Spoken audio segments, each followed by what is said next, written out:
साथियों, आज हम 22वीं सदी के इस्लाम पर कुछ चर्चा करेंगे। साथियों, हमने देखा कि 6वीं और 7वीं शताब्दी में इस्लाम का क्या रूप था। उसके बाद साथियों, हमने 10वीं शताब्दी से 13वीं शताब्दी तक भी इस्लाम का रूप देखा। भारत में मुगलों का शासन देखा, अंग्रेजों का शासन देखा और 20वीं शताब्दी में अरब में तेल कुओं की खोज देखी और इन तेल कुओं से अरब की संपन्नता देखी। और साथियों, ये जो अरब की संपन्नता उनके तेल कुओं पर जो अल्लाह की फजल से उन्हें मिले और जिन पर आज वो ऐश कर रहे हैं, इस तेल की सच्चाई भी देखेंगे, इसका रहस्य भी देखेंगे और हम 22वीं सदी के इस्लाम के भविष्य को पढ़ने का प्रयास करेंगे। साथियों, सऊदी का तेल भंडार पिछले 5 दशकों से, अगर तेल विशेषज्ञों की माने तो ये किसी रहस्य से कम नहीं है। साथियों, तेल निर्यातक देशों का एक संगठन है OPEC, organisation of the petroleum exporting countries. इस ओपेक को सऊदी की सरकार ने जो अनुमानित भंडार की जानकारी दी थी, उसके मुताबिक प्रमाणित तेल भंडार 266 अरब बैरल है। साथियों, ओपेक ने 2015 में भी अपनी वार्षिक बुलेटिन में इसकी जानकारी दी थी और अगर ये नंबर सही है तो औसतन 1.2 करोड़ बैरल प्रतिदिन उत्पादन के हिसाब से सऊदी का तेल भंडार अगले 70 सालों में खत्म हो जाएगा। लेकिन आधिकारिक आंकड़ों को लेकर पूरी तरह से पर्याप्त संदेह है और इसकी वजह यह है कि 1987 में सऊदी ने अपना तेल भंडार 170 अरब बैरल्स बताया था, जिसे बढ़ाकर 1989 में 260 अरब बैरल कर दिया गया था। Statistical review of world energy 2016 की रिपोर्ट के अनुसार सऊदी 94 अरब बैरल तेल बेच चुका है या खर्च कर चुका है। फिर भी जो उनकी आधिकारिक रूप से जो आंकड़ा बताए हैं, उसका भंडार घटने के बजाय बढ़कर 260 से 265 अरब बैरल हो गया है।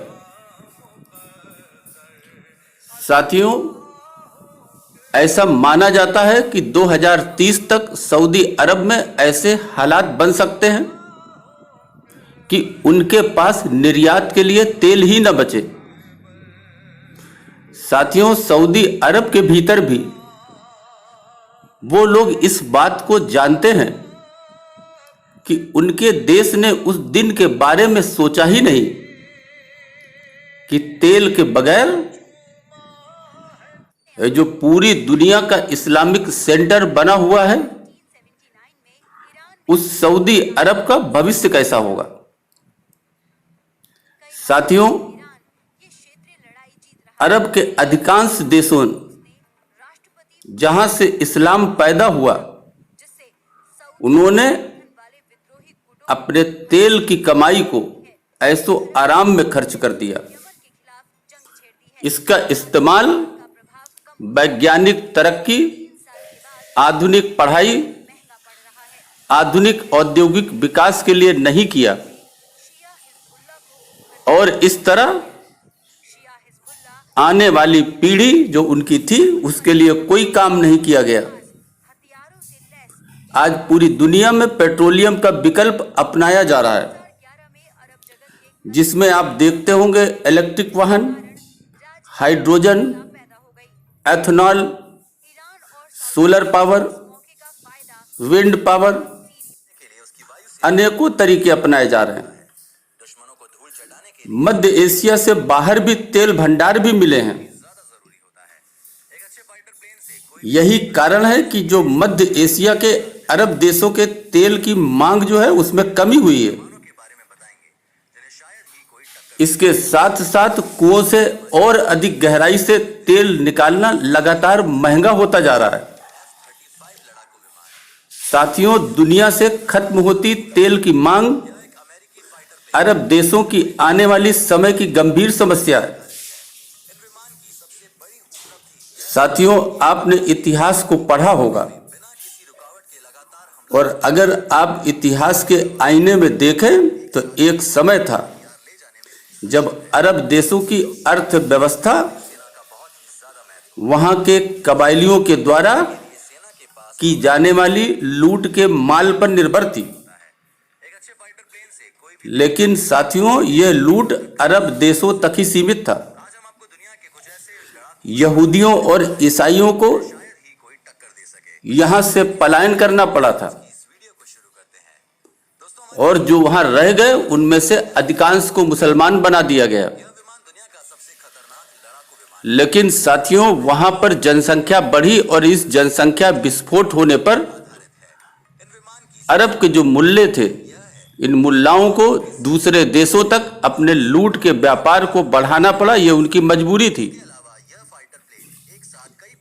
साथियों, ये लुटेरे तलवारें लेकर अनेक देशों में गए, भारत में भी आए और साथियों, अपनी अर्थव्यवस्था को आधार देने के लिए इन्होंने काबा में दुनिया के मुस्लिमों का एक सेंटर बनाया और इस प्रकार अरब के देश को सहारा देने की कोशिश भी की गई। लेकिन साथियों, 20वीं शताब्दी में अल्लाह ने तेल की जो खोज हुई उससे अरब के तमाम आर्थिक संकटों को सुलझा दिया, उन्हें मालदार बना दिया। लेकिन अरब जगत ने इससे आधुनिक शिक्षा को बढ़ावा देने की जगह कुरान को ही बढ़ावा दिया। बस तेल के कुएं से निकलने वाले तेल से मौज करते रहे, आज भी कर रहे हैं। साथियों, भूगोल बताता है कि अरब एक रेगिस्तान का समंदर था। मीठे पानी का अभाव था, उद्योगों के लिए एक अनुपयुक्त जगह थी। खेती की संभावना ना के बराबर थी। समुद्र से होने वाले मछली उद्योग पर ध्यान नहीं दिया गया। पर्यटन लायक वहां कुछ खास नहीं था और अल्लाह के मदद से पूरी व्यवस्था तेल पर निर्भर हो गई और तेल पर चल रही। आज भी साथियों, एक जमाना था कि कभी ऊंट अरब के रेगिस्तान क्षेत्र में अरब के लोगों के लिए आने जाने का एक महत्वपूर्ण साधन था। कबीलों में गरीबी थी, भुखमरी थी, अशिक्षा थी और इनका मुख्य पेशा वहां पर लूटमार था। और इस लूटमार लड़ाइयों में पुरुषों की मौत हो जाया करती थी और पुरुषों की मौत के कारण औरतों की कबीलों में बहुतायत थी। साथियों, औरतों को भी लूट का माल समझा जाता था।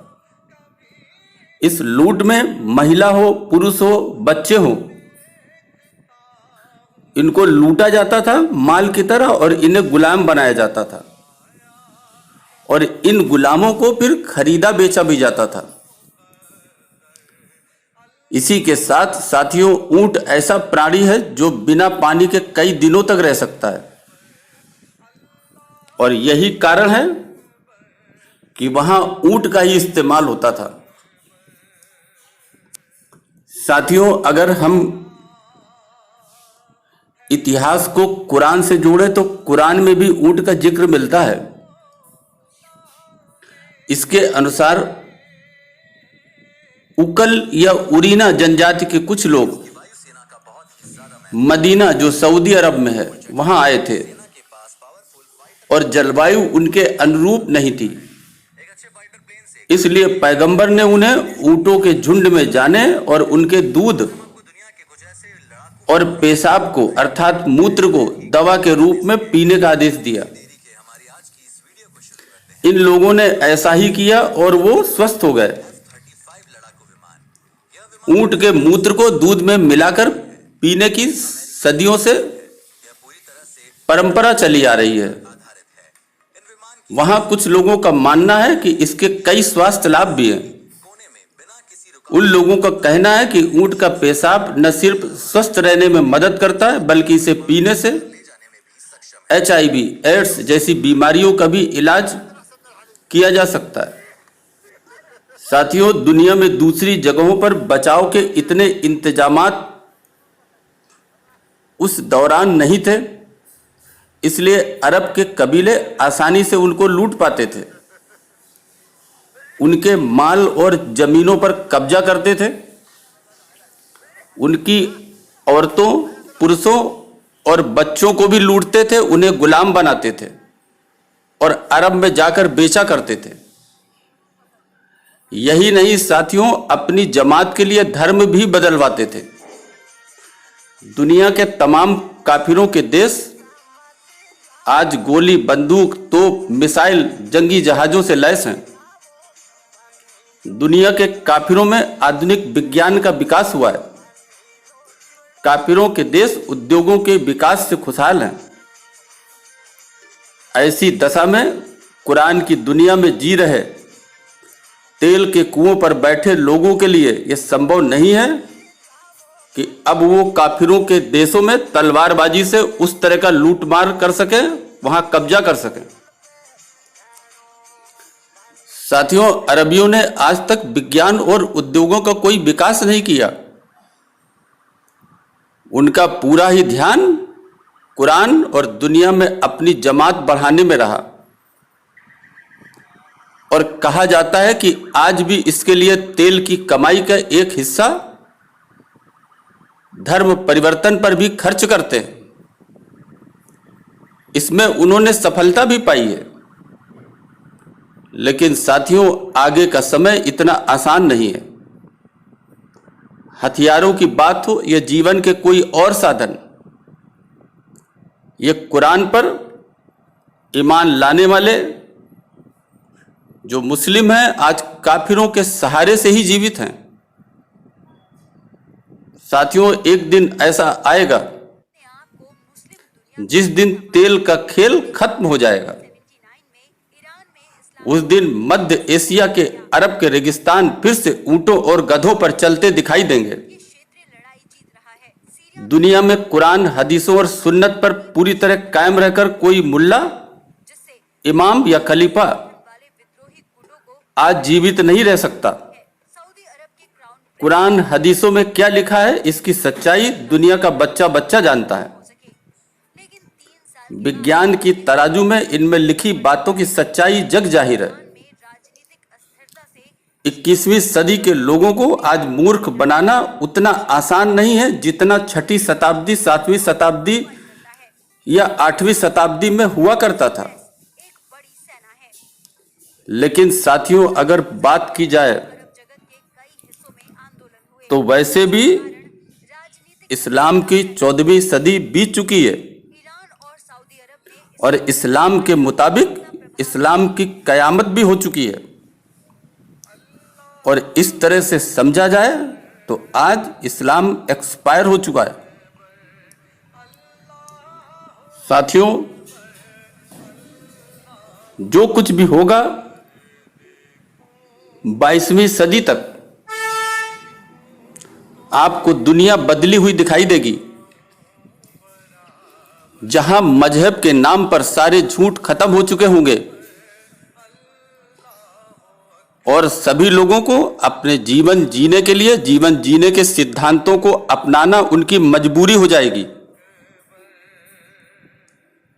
ऐसी दशा में जो मजहब और मजहबी किताबें झूठ पर आधारित हैं उनका सफाया हो जाएगा, वो चाहे इस्लाम हो या कोई और। साथियों, अभी के लिए बस इतना ही। धन्यवाद।